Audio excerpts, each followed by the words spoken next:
Okay, managed to unmute myself. Great.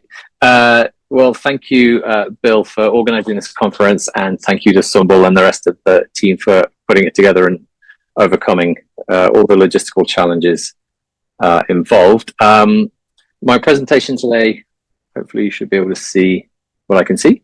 Great. It's called Pluralizing Mexico, Indigenous Rights, Radical Anthropology and the State in the 1930s. But I actually want to start with a moment kind of at the end of that period in April 1940, which is the first Inter-American Indigenista Congress held in Pátzcuaro on the state of Michoacán. Many of you will be, of course, very familiar with this event. It was addressed at its opening by President Lázaro Cárdenas, who you see in this image here. And in that speech, he really summed up the essence of the official approach of the Mexican state to its indigenous populations. He said, quote, "Our indigenous problem does not lie in keeping the Indian Indian, nor in indigenizing Mexico, but rather in Mexicanizing the Indian." And for much of the 20th century, again, as many of you will be very aware, the Mexican state's indigenous policy was premised on the idea that the country's ethnic heterogeneity was an obstacle to progress, and that indigenous peoples therefore had to be incorporated into the broader population with the goal of creating a unified mestizo nation. And the Pátzcuaro Congress, the reason I chose that is because it's often framed as a crowning moment for official Mexican indigenismo. And having hosted that Congress, Mexico was chosen as the location for the Inter-American Indigenista Institute, established in November 1940.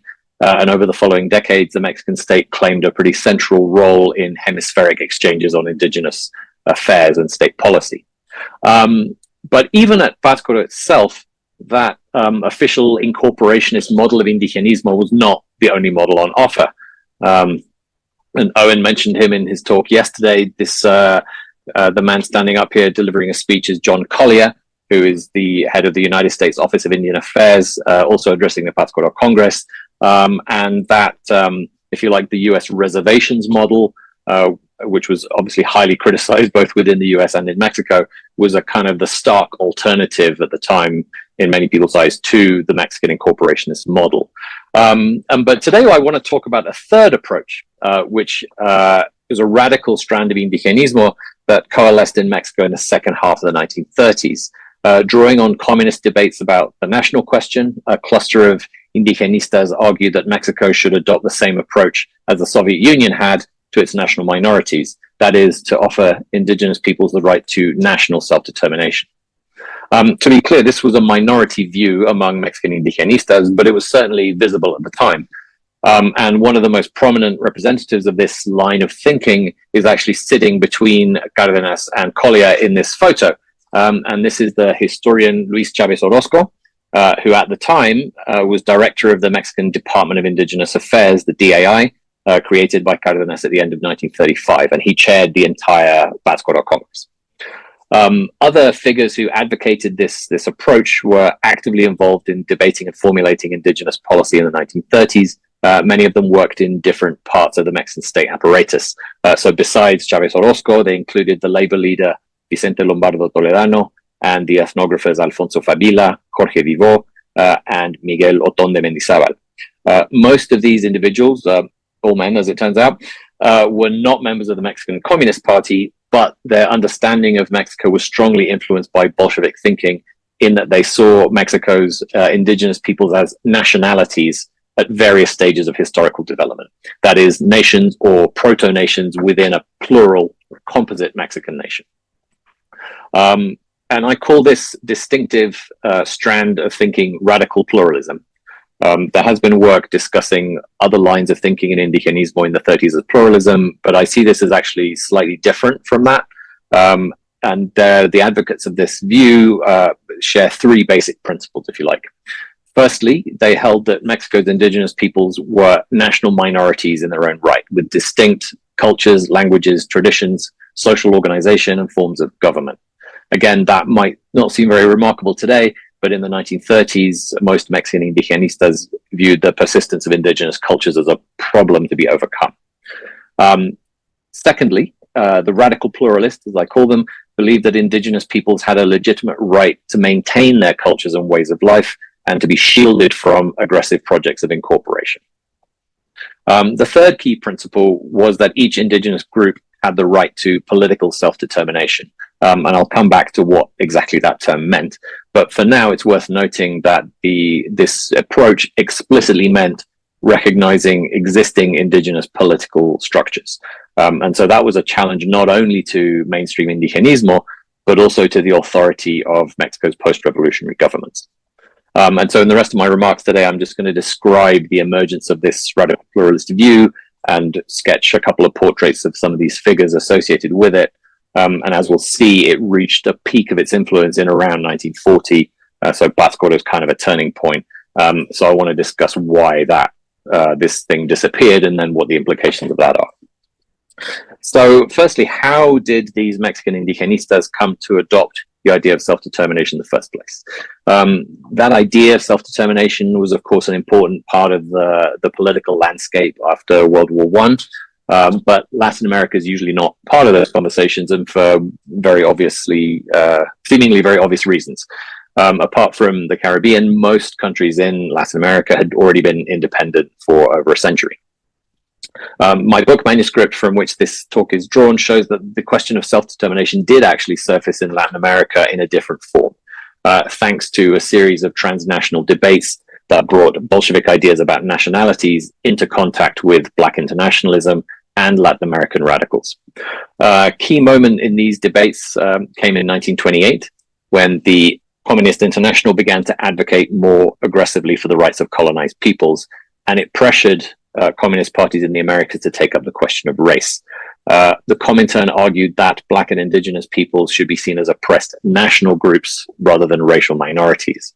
And they recommended, as a result, that the communists in different countries support the rights of these nationalities, so-called, to territorial self-determination. That is, to form their own sovereign states, if they so desired.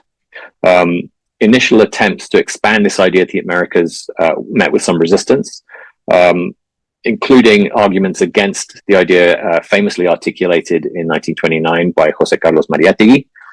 But after 1932, several communist parties in the Americas did actually take up the idea. Owen again mentioned the Communist Party of the United States endorsing Black self-determination in the southern United States. And in Latin America, we have the parties of Bolivia, Chile, Cuba, and Mexico also taking up the idea. And here are just a couple of key texts. Noting, the arrival of that idea. Having taken up the idea in 1932, the Mexican Communist Party dropped it only in 1935. So it's quite a short-lived policy in terms of the Communist Party itself. Instead, the main impact of the idea of self-determination came outside the Communist Party among Mexican indigenistas. And there it undergoes something of a transformation, as we'll see. So perhaps the most prominent advocate of these ideas was the labor leader Vicente Lombardo Toledano. In October 1935, on his return to Mexico from a trip to the USSR, he gave a press conference where he praised the Soviet approach to national minorities as brilliant, genial. And he suggested that certain aspects of the USSR's model could be implemented in Mexico. These included economic development, the fostering of vernacular languages, and, quote, absolute respect for the right to self-determination and government for defined ethnic groups, end quote. It's worth pausing here to just acknowledge that at the time Lombardo was saying this, the Soviet policies he extolled were very much a thing of the past. There'd been a switch to repression at the turn of the 1920s, 30s, to say the least. So he and the other radical pluralists I'm going to be talking about are really abstracting the Soviet model from its context and real consequences and taking up and adapting select features. So it's very much an abstract proposition for them. Lombardo did make several recommendations for Mexico that borrowed directly from the Soviet playbook, as it were, but he adapted the Soviet model in one key respect, which was that he did not call for national minorities to be granted the right to full territorial separation. Instead, he pushed for maximum political autonomy within the confines of Mexico. And he was kind of trying to square the circle of indigenous empowerment, but while maintaining Mexico's territorial integrity. And so he arrived at something like the idea of autonomy as a solution to that problem.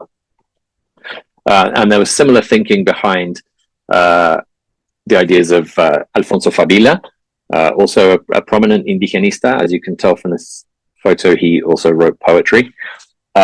In 1938, he was commissioned by the Mexican Education Ministry to report on schools among the Yaqui people in Sonora. He then also wrote an extensive ethnographic study published by the DAI. The title, The Yaqui Tribes of Sonora, is fairly standard, but what strikes my attention is the subtitle, which is Su cultura y anhelada autodeterminación, Their Culture and Desired Self-Determination. And as Fabila put it in his book, the Yaquis, quote, believe they have the right to self-determination as an oppressed nationality and a mistreated race, and they are right, end quote. It's not clear when Fabila joined the Mexican Communist Party. He's one of the radical pluralists who did become a member of the PCM, but his work on the Yaquis shows a clear familiarity with Bolshevik thinking, and his text is littered with terms drawn from the lexicon of Soviet and Comintern debates on the nationalities question. And he actually lobbied the Cardenas government to grant the Yaquis more land on the grounds that this was their sovereign territory. Right, the Cardenas government granted them land, but for Fabila it wasn't enough. And he explicitly used self-determination as an argument for greater land grants. But while he did recommend that self-determination for the Yaquis, he was quite clear that he didn't mean they should separate from Mexico or be given that right. On the grounds that the Yaquis consider themselves part of the Mexican patria, as he put it. And he actually said they are the real Mexicans, interestingly. So what Fabila was recommending, like Lombardo, was essentially political autonomy within the confines of Mexico. And there was, for him, no really contradiction between these two things. The agency that sponsored Fabila's work here, the DAI, was created by Cardenas at the end of 1935, as I said. Over the next few years, it would be at the center of government policy towards the indigenous. And Chavez Orozco, who I mentioned at the beginning, was appointed head of the DII in 1939. And in his work as a historian, Chavez Orozco focused on indigenous political institutions, highlighting in particular their deeply democratic character. And the persistence of those traditions and their legitimacy in the present was key to his advocacy of self-determination. He was also a very strong proponent of bilingual education. Again, in the 1930s, mainstream indigenismo tended to frown on bilingual education since it delayed the process of Castilianization, right? Castellanización. But the radical pluralists, on the contrary, insisted on the fostering of indigenous languages and literacy as being integral to their agenda. The institutional reach of the radical pluralists peaked in 1939 to 40 during Chavez Orozco's tenure as head of DII. And as I noted a bit ago, the Pátzcuaro Congress is something of a turning point. On the one hand, the radical pluralists were centrally involved in the organization of the event. Chavez Orozco presided over the event. Fabila was an advisor to the Mexican delegation. Another of the radical pluralists, Miguel Otón de Mendizábal, was head of the program committee. Lombardo Toledano spoke at the Congress as well. He called for a new political territorial division of zones inhabited by the indigenous in Mexico. So in effect, he was saying the map of Mexico should be redrawn to take account of the geographical distribution of indigenous peoples.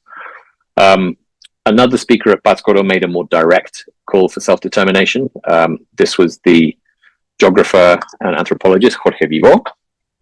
Some of you might have heard of his textbook there in the middle, Geografía de México, written in the early 40s.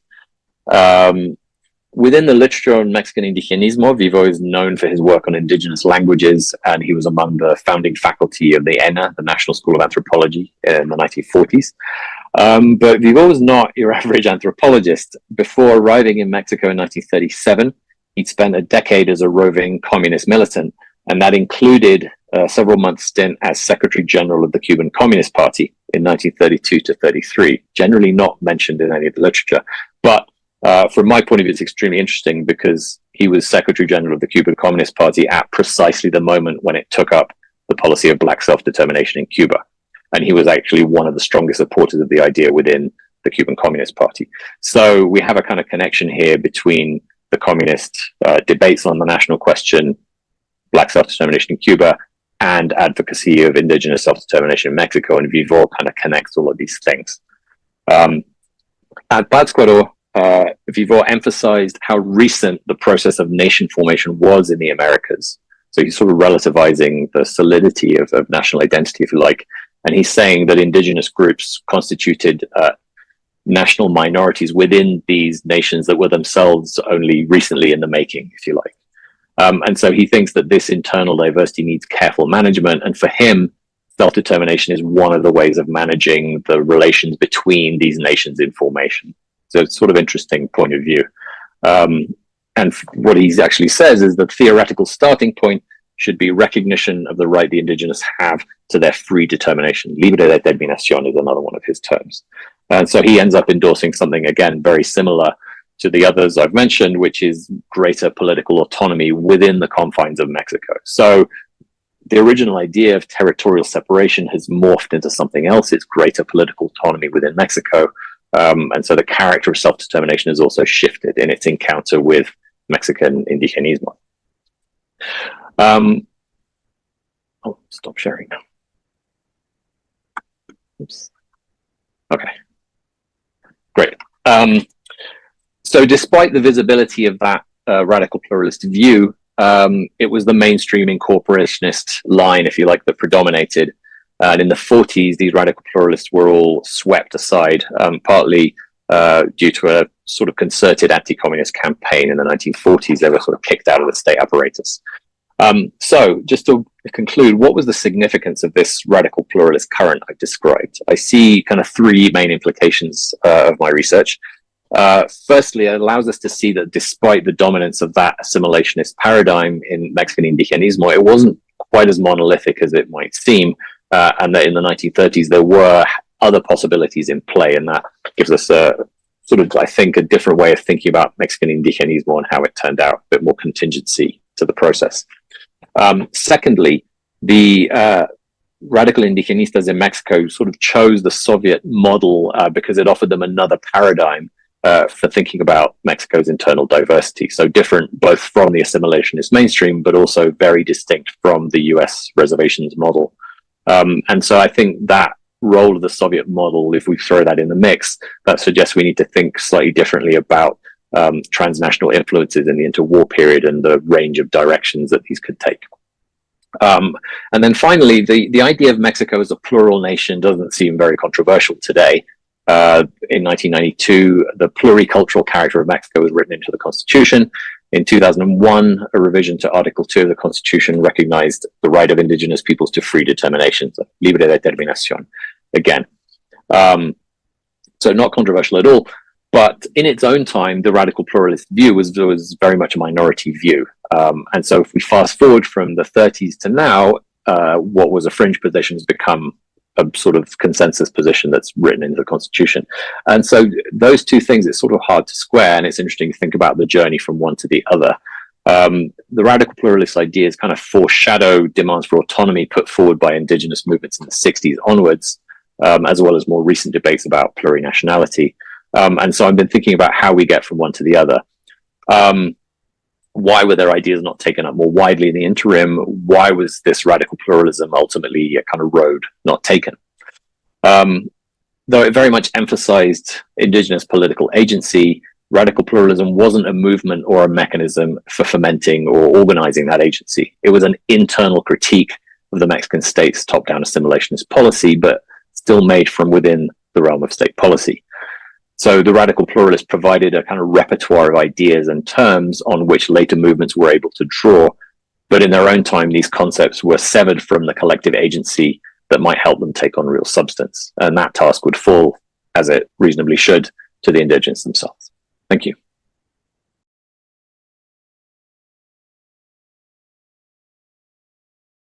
Hi everyone. I'm seeing at the chat that it's my time to start then.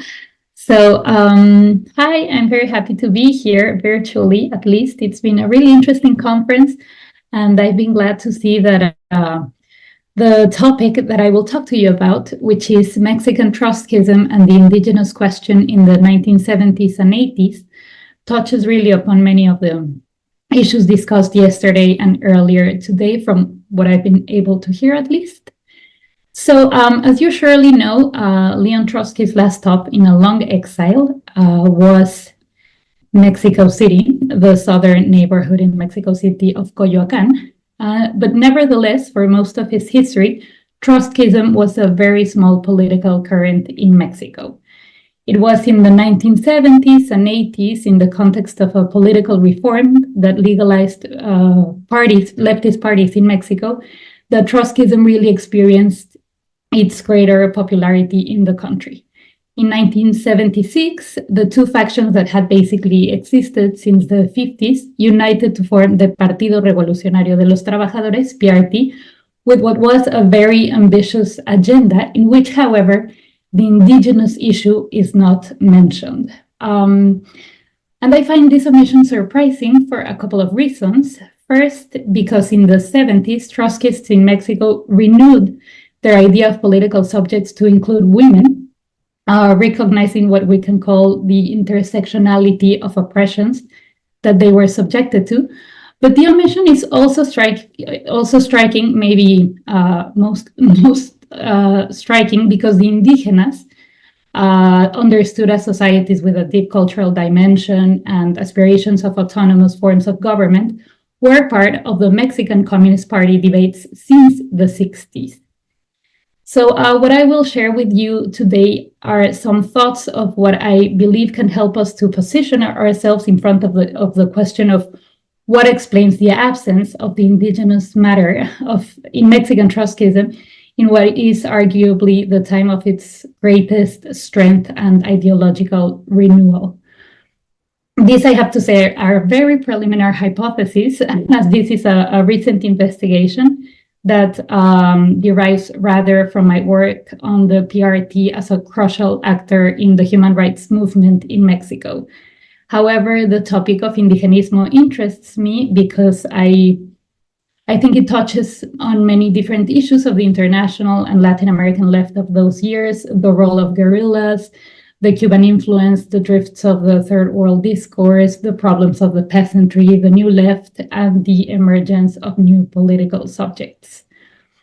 So in Latin American Marxism, the indigena was considered first and foremost as a peasant, a conceptualization that really makes this topic quite elusive. There is evidence that the Mexican Communist Party in the 20s was more interested in the independent peasant and the indigenous populations, in which it recognized a sort of primitive communism, than it was in the salaried peasants that were really the interest of the Trotskyists since the beginning. However, the logic of mestizaje and assimilation, as Tony explained, was amply promoted by the Mexican state.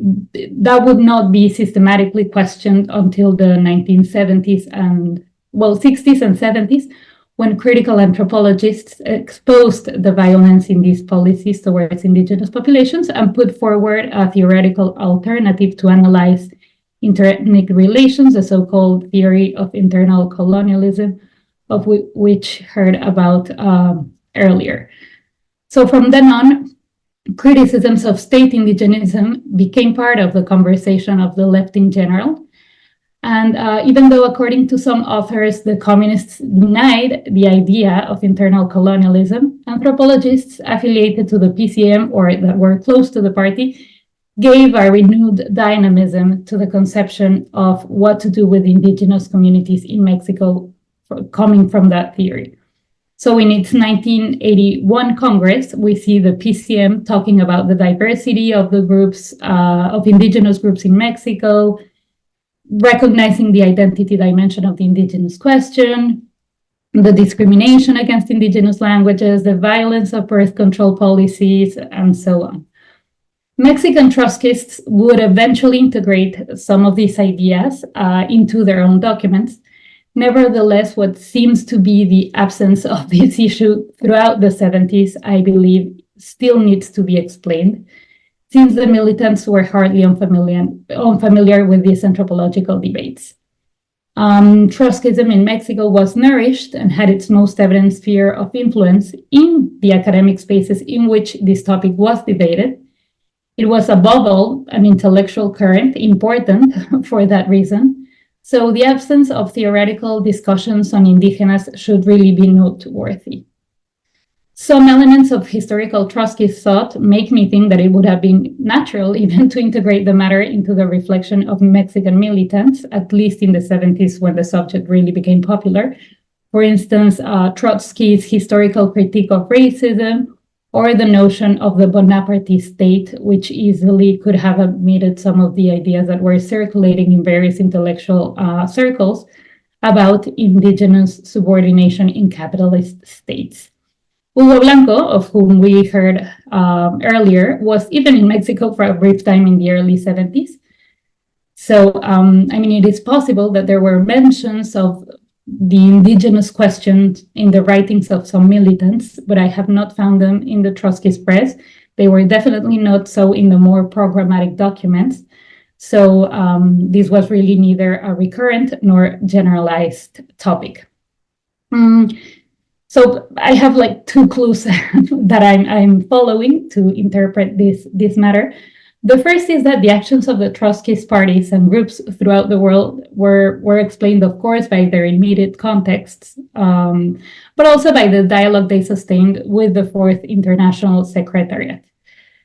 Thus, one place to look in order to understand the priorities of Mexican Trotskyism in the 70s is the 9th Congress of the Unified Secretariat of 1968, through which two crucial matters regarding Latin America were decided. First, and I quote, that due to the non-industrial condition of most countries of the region, the rural sectors were the ones that would have to bear the main weight of the struggle. And second, that the only realistic perspective for Latin America was that of the armed struggle. The situation in Cuba and Bolivia, despite the failure of the latter, had unleashed hope for guerrilla tactics in Latin America. So this led Livio Maitan, leader of the Unified Secretariat at the moment, to conclude that Latin American Trotskyists would be, I quote again, obliged to adopt forms of illegal activity even in the countries where we have enjoyed relative legality for a rather long period. This was arguably the case of Mexico. Maitan's position was criticized by some important Trotskyists, notably by Joseph Henson, leader of the Socialist Workers' Party of the USA. And the Mexican current that was attached to the Fourth International prior to the unification and creation of the Partido Revolucionario de los Trabajadores was the Grupo Comunista Internacionalista, which, unlike the Argentine and Chilean sectors that gladly accepted the Secretariat's conclusions, rejected Maitan's position. The Mexican claimed that the weakness of most revolutionary Marxist organizations prevented them from undertaking independent armed action in Latin America, especially since the subordination of Mexico and other Latin American countries to more industrialized countries made them susceptible to imperialist interventions, which is, well, what happened in Argentina in a way. To their eyes, the urgent task of revolutionary Marxist organizations should be to strengthen themselves as much as possible. On the other hand, for the Mexicans, actions should target the cities and not the countryside, as proven by the popularity that the student movement of 1968 that had taken place some months before had proven. They said, and I quote, even a guerrilla movement as backward in relation to its Latin American sister movements as that led by Genaro Vázquez in Guerrero, recognized after the student struggle in Mexico City that it had to have close ties with the urban masses. Genaro Vázquez guerrilla was one of the first to organize in the second half of the 20th century in Mexico, and it was particularly important because of its peasant support. So it seems to me that here lies some clues to understand the indigenous issue for the Mexican Trotskyists. I explained. The other Trotskyist group active in Mexico at the time was La Liga Socialista. This group had historically been closer to Hansen, so it also opposed the guerrilla tactic. And in a 1974 communique, that is 5 years after the Congress, but before the line had changed, this was also specifically manifested in its criticism of the guerrilla warfare taking place in Guerrero, which after the death of Genaro Vázquez was continued by Lucio Cabañas. As some historians have proven, Cabañas' guerrilla movement had an important indigenous component. Within the Trotskyist groups, the government repression of Cabañas' guerrilla was always openly denounced and rejected. However, both Trotskyist factions opposed the Guerrero Art Movement, and privileged the organization of an urban movement and the creation of agrarian independent unions. It was under such a platform that the two Mexican currents finally unified in 76, in the Partido Revolucionario de los Trabajadores. Their calls for mobilization explicitly focused on peasants that had abandoned communal traditions.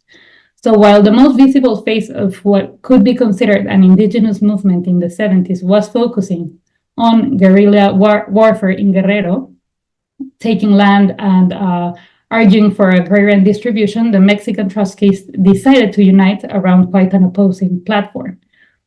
Obviously, this would have to be studied very carefully, but it is my intuition that such divergence probably had an impact on the perception of Mexican Trotskyism on the peasant problem in general and the indigenous problem specifically for most of the 70s.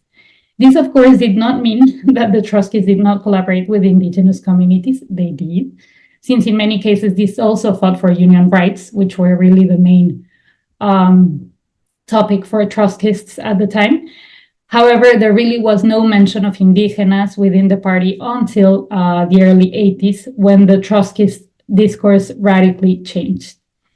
As part of its electoral platform, the PRT declared that it wanted to fight for the recognition of indigenous rights to self-government, land, and cultural identity, clarifying even that although indigenas were united by class identity with the rest of the proletariat, it was essential to recognize the specific character of the oppression suffered by them. So really quite a change. It could be said that such a change responded simply to a late integration of the discourse that had been circulating in other leftist spheres for some time. But it seems to me that the fact that the issue was finally integrated as part of the PRT's electoral platform should point us to consider other paths. And this is sort of the other clue that I'm following.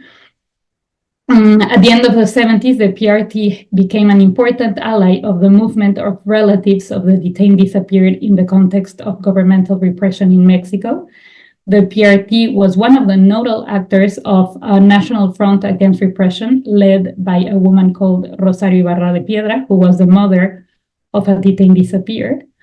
Ibarra's movement supported the struggle of many other less tiny groups in Mexico, but amongst them were the indigenous Triqui people of Oaxaca, organized in what was the only group that had an ethnic name in its name, that had an ethnic reference in its name, which was the Movimiento de Unificación y Lucha Triqui.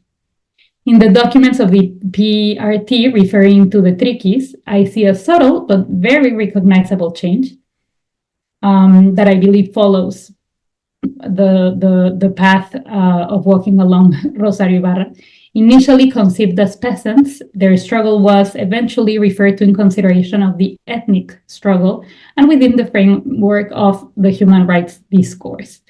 So this leads me to think that the incorporation of this issue to the Trotskyist agenda should be understood less as an update of the party's thinking on the peasantry following the anthropological discussions, and rather as a result of the struggle against repression and as an assimilation of the human rights discourse in consonance with Ibarra's movement. But it was also an electoral matter. Although the PRT rejected the electoral road, it nevertheless participated symbolically in elections as a way of pushing its agenda. Both in 1982 and 1988, the PRT named Rosario Ibarra de Piedra as its candidate, the first woman presidential candidate in Mexico, by the way. And the electoral conjunctions made the Trotskyists complexify their discourses and build alliances they had not considered before. Thus, in another campaign leaflet of the early 1980s, the PRT speaks of a socialism that not only puts the means of production in the hands of the associated workers, but also, I quote, a feminist socialism that recognizes and stimulates the full rights of women on equal terms with men, a socialism that eliminates sexism, and the socialism that eliminates racial discrimination. And although the temptation would be to see this campaign discourse as a again, a natural result of the discussions of the New Left. The history of Mexican Trotskyism with feminism shows that this was not the case. I will not go on this, but Mexican Trotskyism conflated discussions on Marxism and feminism since the early 1970s. And the agenda regarding women was interpreted and integrated through a Marxist lens, relying on authors such as Engels and Kollontai. And this was not the case with the indigenous agenda. On the other hand, this one seemed to have had other intellectual and political sources, and this is what I think we should be looking at. So, of course, much remains to be researched. Above all, it would be good to restore the internal debates in the Mexican Trotskyist factions where perhaps the issue of the indigenas appeared. However, I believe that what I've tried to explain here should be really what should be taken into account. So while the focus of union organization seems to explain the initial Trotskyist blindness to the ethnic dimension of the oppressions lived by the indigenas in Mexico, what the Mexicans considered erroneous in the analysis of the Fourth International, the peasant guerrilla, I believe gives us a clue to understand the delay or rejection of the indigenous question in the 1970s when the rest of the Mexican left seemed to recognize its importance. The eventual integration of the indigenous issue, on the other hand, did not follow the same paths as feminism, although they were both in the PRT's electoral agenda in the 1980s. During the 80s, the PRT, and with this I finish, devoted itself to the formation of a unitary movement that, according to the party, implied being flexible towards other social struggles. This did not mean that the Trotskyists abandoned their historical concerns, but they did call for a policy of respectful alliance with other organizations, recognizing that neither the revolutionary left nor the mass organizations it influenced were homogeneous. Looking at this agenda, which was not conceived to win elections but to unify the mass movement, suggests that even if the indigenous question arrived late to Mexican Trotskyism, it may be arrived with a deeper understanding of the struggle directly associated with real mobilizations taking place in the country. Thank you.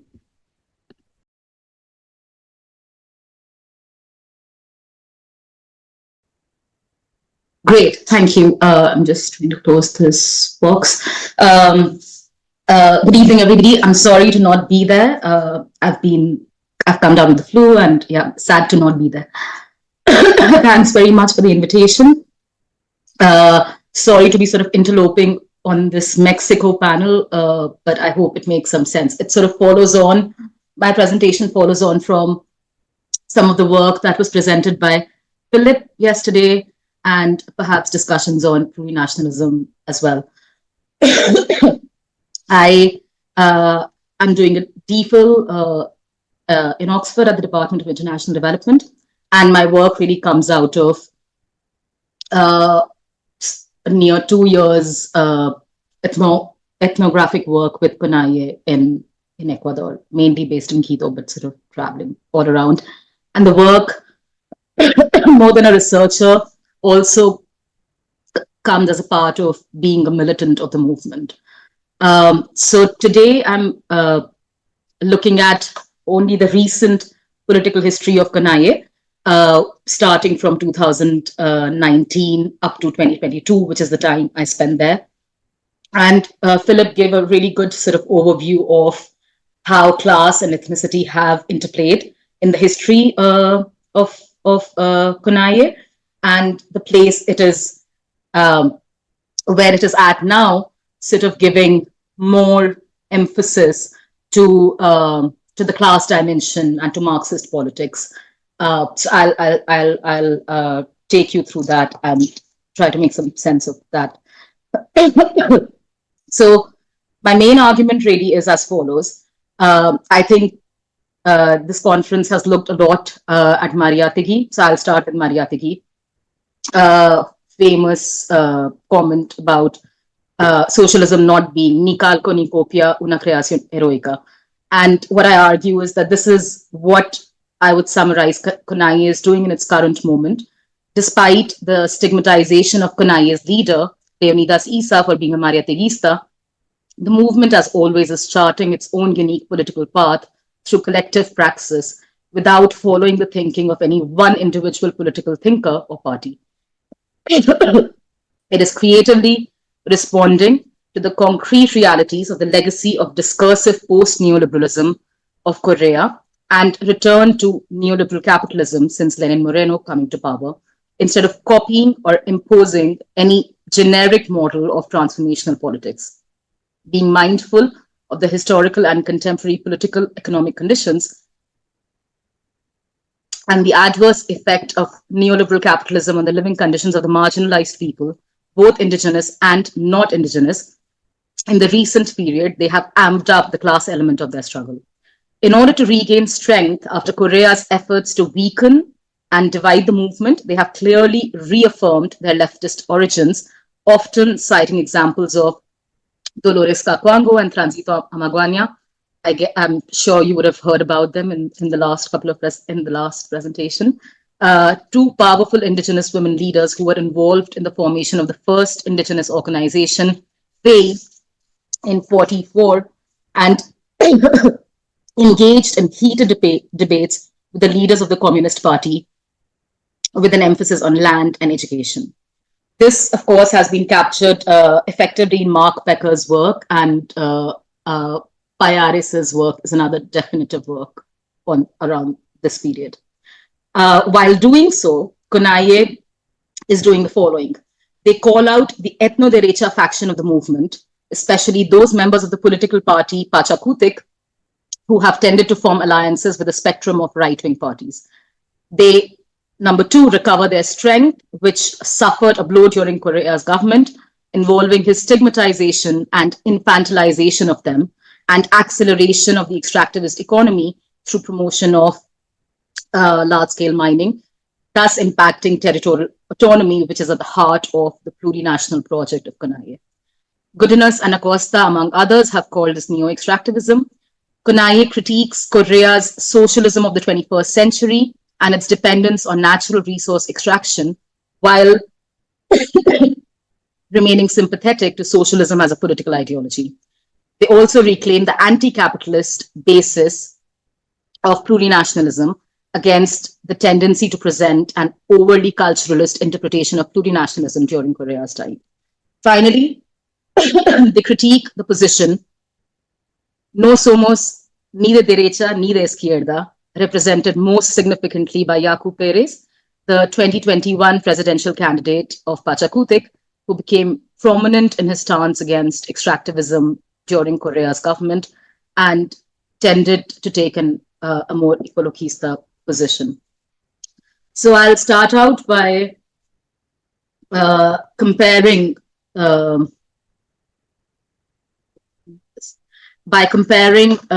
CONAIE's understanding of plurinationalism with sort of Korea's understanding as well as implementation of plurinationalism in his time, which we all know a lot about. So I would just emphasize here what CONAIE's political project of 1994, the original project, which has been through many iterations since then, articulates. So they say, la nueva democracia será ante todo anticolonialista, anticapitalista, anti-imperialista. So kind of really marking it very clearly that it was an anti-capitalist project as well as an anti-colonial project. So sort of, again, economy and the element of culture and economy go hand in hand.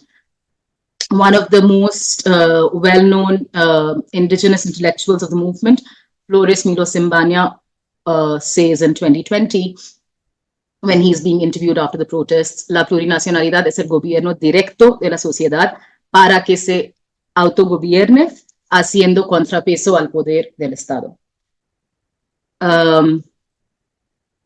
So from here, I would like to sort of move on to the next bit of the second part of the presentation, looking at Mariátegui and reading Mariátegui in alongside the 1994 political project of CONAIE.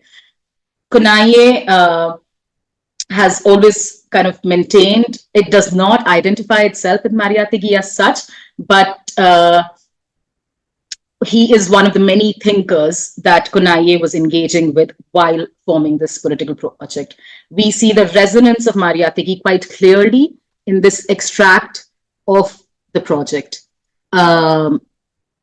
That for Mariátegui, in his famous second essay on the Indian problem, on the problem of the Indian, that any treatment of the problem of the Indian that refuses to recognize it as a socio-economic problem is a sterile theoretical exercise. The socialist critic exposes and defines the problem because he looks for its causes in the country's economy and not in its administrative, legal, or ecclesiastic machinery, its racial dualism or pluralism. And as you can see here, Konaye on page 5 says, of the project says, El problema del indio in quotation marks, because they problematize this notion of the formulation of talking about indigenous people in terms of a problem. No es únicamente un problema pedagógico, eclesiástico o administrativo. Fundamentalmente es un problema económico, político, estructural, que requiere el concurso de toda la sociedad. So from here, I would move on to sort of to look at Mariátegui's ideas. Ideas. So after comparing sort of the two notions of plurinationalism and seeing the influence of Mariátegui in the political project without it being a Mariáteguista project, it's important to understand why and how the state has used Mariáteguismo as a trope against the movement now to critique it. Before that, it's important to understand Konaye's sort of disillusionment with the plurinational project of Korea. So here, Mariana Yumbai, who's now a member of parliament from Pachakutik, says in 2022, despite Ecuador's self-declaration as a plurinational and intercultural country, in practice, we continue to live in a colonial state that has made few adjustments. The three sort of main ideas of Mariátegui, which I find important to understand, which find resonance in Konaye's project, are the idea of the Indio as a revolutionary subject, the problem of the Indio as a socio-cultural problem above all, and decolonization of thought. So sort of really engaging critically with Western political thought, with Andean cosmovision the whole time, and recognizing the dominance of rationality in the Western canon of Marxism. He laid emphasis on the force of myth in politics. So this quotation of Mariátegui about what the revolution is seems quite relevant, where it is revolution more than being an idea, is a passion, a force, a desire to create a different society. Es la fuerza del mito. So I would leave Mariátegui here for the moment and move on to the two significant political events of the last couple of years, the national mobilization of 2019 and the national mobilization of 2022 in June. Before I do that, actually, I would like to read an extract from an interview of Leonidas about his thoughts on Mariátegui. Because of his persecution as a Mariáteguista, he's been, because of his persecution as a Mariáteguista, he's often been put on the spot and asked, what does he think about Mariátegui? And Leonidas's answer has been, he is one of the many thinkers who have influenced me along the way. And this is what I like about Mariátegui. Three things that I love about Mariátegui. First, the problem of the Indian is the problem of the land. He discusses this relationship with land as a physical space for work, a spiritual relationship, a profound relationship with identity. It means that after 500 years, we are still here. Second, on the subject of transformation, he does not say that we should import political economic categories from the USSR. he says that in Latin America, other forms of transformation can take place. For these other forms of transformation, his thesis that we must recover, not recover is not really the right word, desempolvar, practical socialism seems important to me. And finally, the third question is of ventriloquism for indigenous peoples. Others have been talking on our behalf. That is why when he talks about the institutionality of Peru, he says, no, there can be no more ventriloquists for indigenous peoples. They should have a direct voice within the institutions of the state, which I believe is the least that republics should do. He also makes his position very clear in another interview. I believe in the camp of the left, and that camp of the left, of course, is diverse. There are countless currents, but we must make an effort to bring them together in the popular field at the global level, together with critical academics, with unions, workers, environmentalists, ecologists, and the indigenous movement must recreate its own thought amongst this. So this is just to, I thought this was important, looking at his own views on Mariátegui alongside the political project and Mariátegui's own views. And now, yes, we can move on to the next part, which are the mobilizations. So my entry point into understanding what happened during the October protests, I happened to leave the country on actually day one of the protests. So I was following it from a distance. And my entry point into understanding what happened during the October protests is the elaborate account written by the leader of CONAIE with his two mestizo co-authors in their book Estallido. Read as a significant example of indigenous intellectual production and co-production of knowledge between indigenous and non-indigenous central subjects of this mobilization. The book is an act of collective construction, not written from a neutral academic perspective, but by active participants in struggle. The authors claim they present a critical account of October as conscious subjects who are interested in social transformation rather than academic debates. The book lays emphasis on asking what the October protests have meant in Ecuador. Much more than just a paro strike, the book argues that they were a plurinational rebellion or insurrection throughout Ecuador based on fundamental questioning of a term they frame, poder realmente existente, really existing power structure, that has led to widespread questioning of not just the political system and monopoly of economic elites, but also of the security forces, corporate media, IMF, and US imperialism. The authors define poder realmente existente as a triad of private property borrowing from Marx, monopoly of force, borrowing from Weber, and hegemony, borrowing from Gramsci. Estallido, hence, is a Marxist reading of the mobilization and written by people who were at the center of this mobilization. Leonidas Issa says elsewhere, otro tema que nos parece importante y que de aquí en adelante vamos a trabajar consiste en articular con sectores sociales que no solo sean el movimiento indígena. And he then lists who these sectors would be.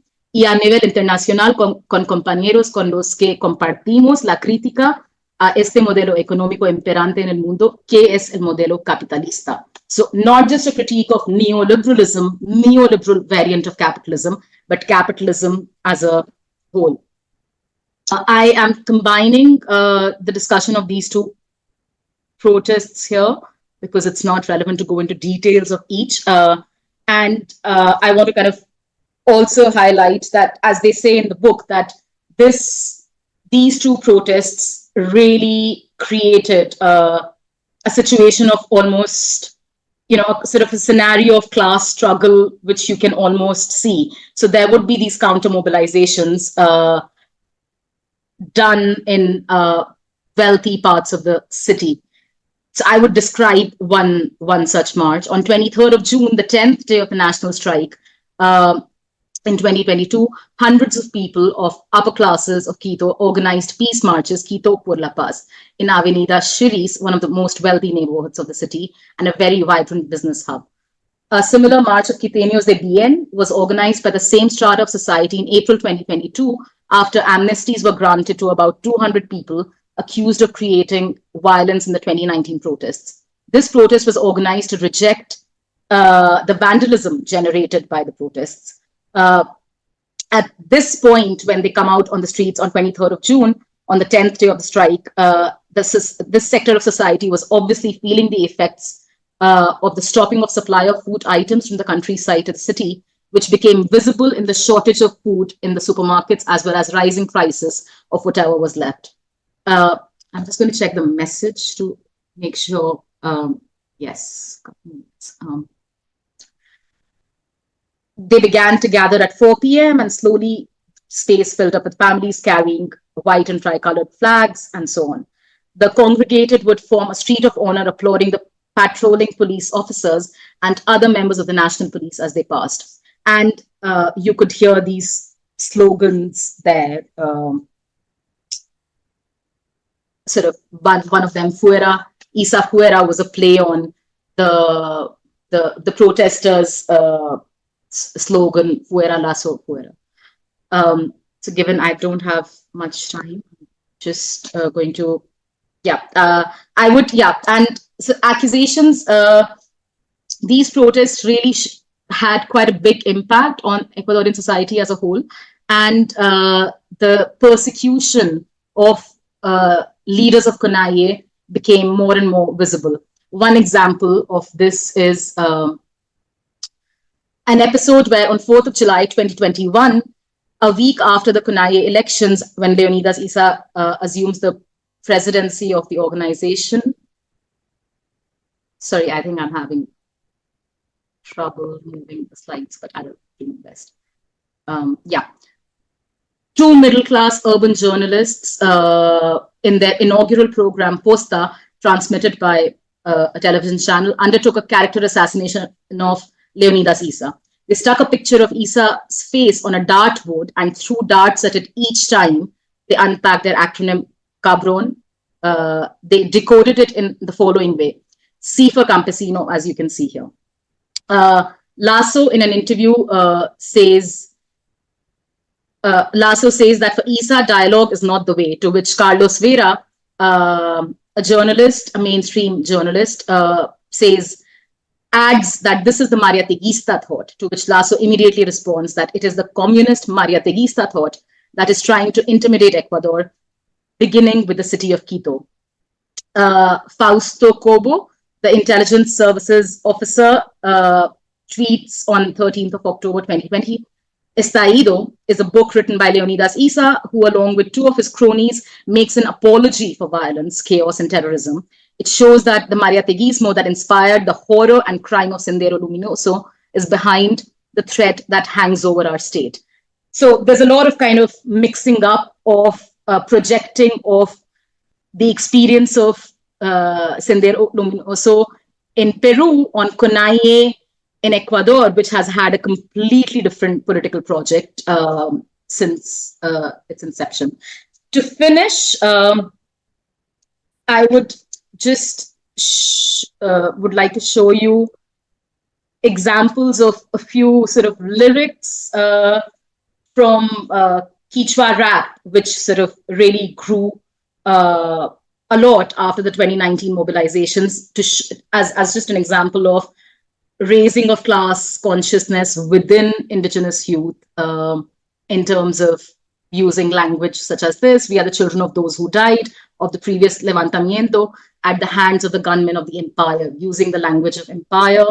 The class struggle is back, reloaded, because we're tired of always being a bait. We launched the song as a grenade and so on. These are not the voices of the Quechua peoples only, but of all the classes that are marginalized, and kind of internationalizing the struggle as well. Racism was a prevalent theme throughout the October protests, embedded in government and media representations. The National Council for the Equality of Peoples and Nationalities warned that in and since the events of October 2019, the country has witnessed a dangerous increase in expressions highly charged with regionalism, racism, discrimination, and hatred against pueblos y nacionalidades. I pose a question, which is, can this increase in racism be explained? Can it be explained through an increase in the class consciousness and class politics of the movement? I'm wondering what I should prioritize. Well, finally, I would say, to conclude, the current leadership of CONAIE is constructing a plurinational state through creating plurinational people's power, poder popular plurinacional, a notion of power which is not only located in the state, with the subject of plurinacional indígena popular, and the two recent national mobilizations have been a contribution towards consolidating this. Thank you. I could cover the rest in the discussion.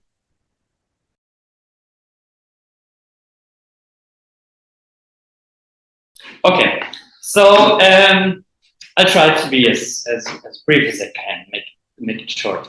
I want to look at the reception of anti-colonialism in post-revolutionary Mexico. Yes, I want to give some context and keep that short as well, because most of it has been said yesterday, and I think kind of we already have most of the context. I'm going to add some things.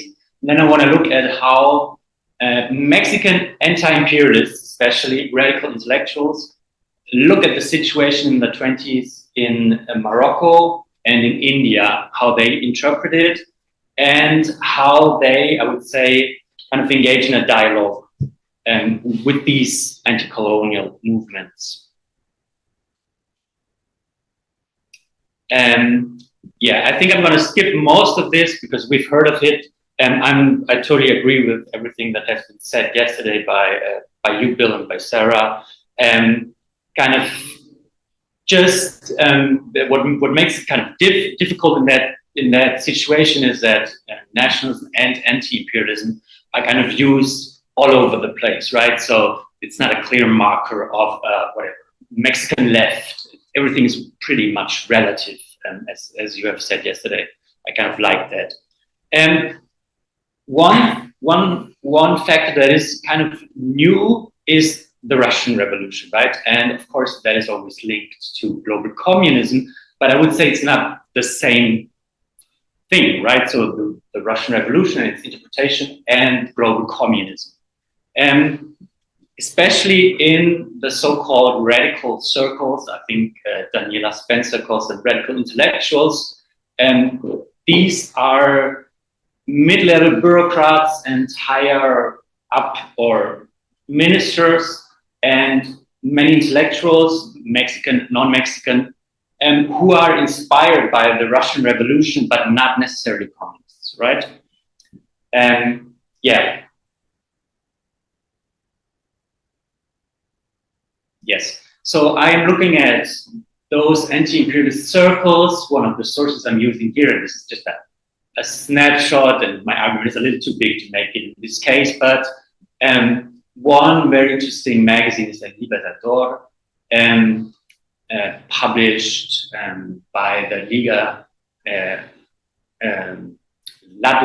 Liga Antiimperialista de las Americas, financed by the Comintern. But again, I would say not exactly the same as the Comintern, right? So yeah, we kind of see that iconography, yeah. And the second context, and we haven't really talked about that much until now, is a kind of a global moment of anti-colonialism. There's a question, but I would say, yeah, there's something happening in the 1920s. Normally in these histories, the Russo-Japanese War is mentioned as kind of a turning point, kind of leading into the 20th century. Of course, the First World War kind of terminating any notion of cultural supremacy of Europe, and then, of course, the Russian Revolution, right? So many, especially intellectuals, see anti-colonialism as a defining feature of the coming century. And I think there's good reason to do that. And there's a great Syrian revolt, there's a civil war in China, there's anti-colonial wars in Morocco, and it's in the mid-1920s, and that's kind of what I'm talking about now, 24, 25, 26, it seems to be going quite well, right? Now I would kind of propose a concept to make an argument, and yeah, that could be argued. Of course, I would suggest to use the term tricontinental thinking, which might be anachronistic because it's not a source-based term, but it's from the Cold War, from the Tricontinental Conference. But I would say all the other terms are anachronistic as well, right? So if you use Global South, that kind of, you lack the radical element. And if you use third worldism or tercermundismo, it's the same problem, right? It's a Cold War term, just transported in a different era. So I would say tricontinental thinking is the best term. And it is, I would define it as, or others have as well, criticizing imperialism through a focus on racial inequality and a shared colonial past. Yes. Yeah, just like, again, to show you some of the iconography, right? The first one was from Argentina. This one is the Repertorio Americano. So just to illustrate the idea, right, that China, India, and Africa are so big, and Europe and North America become small in relation, right? I'm going to skip this one as well. There's also a notion of a kind of a positive Orientalism, la esperanza amarilla, el despertar del Oriente. In that same time, this relates more to China and just like with the population. But I will skip that for now. I want to go more into detail in the case of Morocco. There's an ongoing colonial war in the mid-1920s, and the so-called Rif rebels fight against the Spanish and French colonial armies, right? And the Rifians are led by one man who becomes a global icon, I would say, in the 1920s, Abdel Karim al-Khattabi. A local leader who in 1923 is named or elected the president of the not yet really existing republic, right? And in 1925, yeah, he becomes that icon, is on the cover of Time magazine. I mean, we've seen a better version of a Time magazine screenshot before. But yeah, this is just to illustrate that, yeah, he is more than just one anti-colonial leader. He, of course, stands for more. And he's very well aware of his role, especially in Latin America. Yeah, in 1925, he starts a PR, I would say, campaign, and writes a letter to Latin America. He has studied in Spain, speaks Spanish, knows the history of Latin America very well, and now uses that knowledge to kind of gather support in Latin America. He does that pretty well because there is response, I would say. So he uses Latin America's history, right? The ideals that kind of inspired Miranda Moreno, Bolivar, San Martin, these are the same. We have always loved and admired those, right? We as the Rif rebels now. And he also says there will be a glorioso día de Ayacucho as well for the Rif Republic. So there's a reference to the independence wars, of course. And it kind of shows that yeah, he knows his history and he knows what he's doing in this moment. And we see that because what begins is I would say, a transnational dialogue between him and Latin America in a way. And there are articles like Un aplauso a Abdel Karim, so intellectuals respond to him. And the Republican America is kind of in solidarity with the Moroccan rebels, right?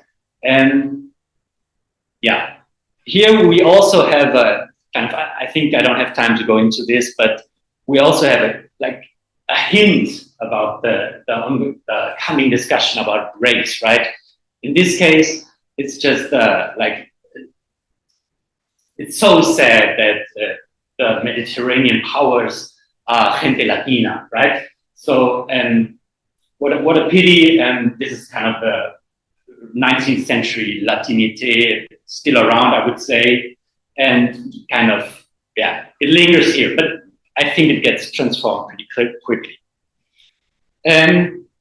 There is, I would say, a vague sense of racial similarity and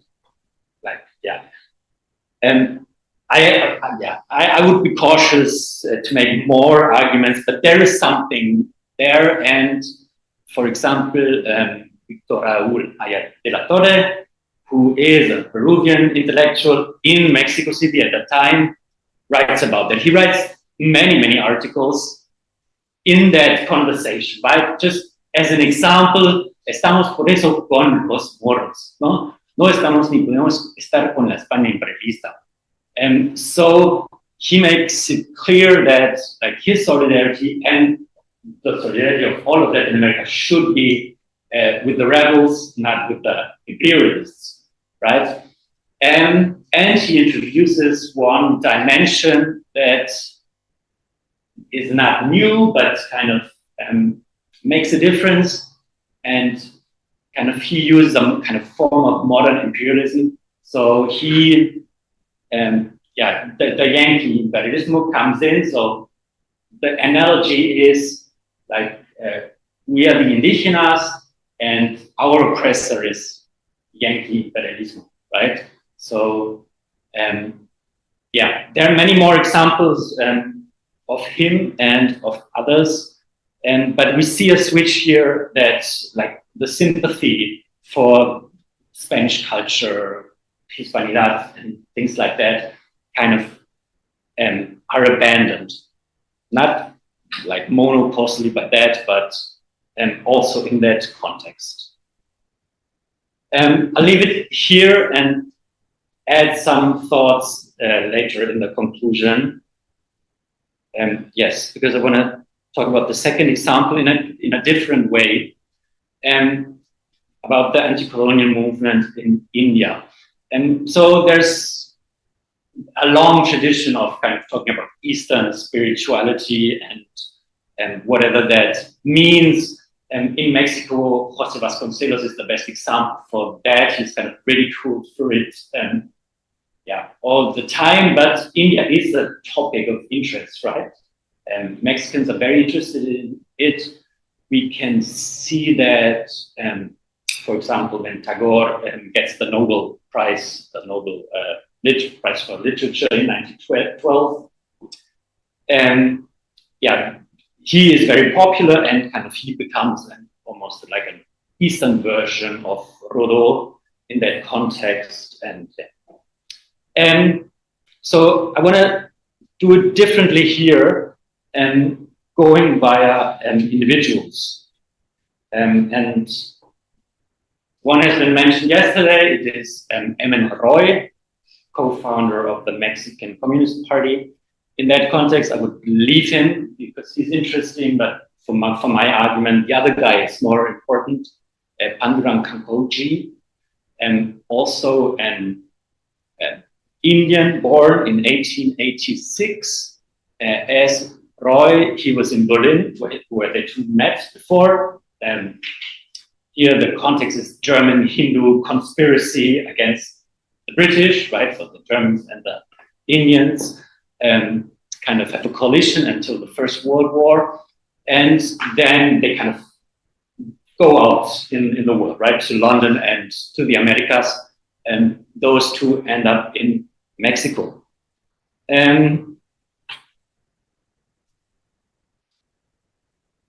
There are many good photographs of him, thanks to Tina Morotti. And in these photographs alone, it becomes clear that kind of his passion is agriculture. It's also his profession because he's an agricultural scientist, and that he partakes in movements that have been mentioned yesterday as well, right? So he kind of joins the movement of free agricultural schools for peasants and teaches in these schools. Yes, and he kind of on intellectual level makes a connection between the Indians and the Mexicans based on agriculture. So he's a Marxist, believes in progress and in science, and invents a new kind of maize that is supposedly used in 1920s Mexico. I'm not quite sure if that is true, but I find no way to kind of prove it or disprove it. And there's at least kind of a story of him inventing new forms of crop of corn, making it more profitable for the peasants. He teaches at the Universidad Autónoma Chapingo, and I mean, their motto tells us a lot already, right, about what that stands for. He's also eternalized by Diego Rivera in that mural in the Secretario de Educación Pública, where he breaks the bread, right, the pan duran, so kind of as an ally of the Mexican peasants. And I would say he stands for a kind of agrarian anti-imperialism that does think tricontinentally. And in which way exactly, I'm not quite sure. I would like to discuss it, but yeah, I'll keep my last words short as well. So what can be said? I mean, I think there is a lot of interest in anti-colonialism in Mexico. So that can be said, and that these kind of discussions that emerge influence discussions on race. In which way exactly? I'm not sure how to phrase that. But it becomes clear that a new form of imperialism, a modern version, kind of takes over also via anti-colonialism. Not just because of, but also with the help of anti-colonialism. If one could say then that socialism is kind of a path to thinking about indigeneity, I don't know. I would say there are good arguments to say that, yes, some of that was introduced by global communism and was published by many magazines that were just financed by global communism. But I think there are good arguments against that as well. And the last thing, but it's kind of banal, of course, there was tricontinental imagination before there was the action, right? We've seen individuals, but on a bigger level, on a structural level, this becomes relevant later. So yeah, in conclusion, I would say there is some kind of Mexican tricontinentalism that is based in the 1920s. Yeah, that's it for the moment. Thank you.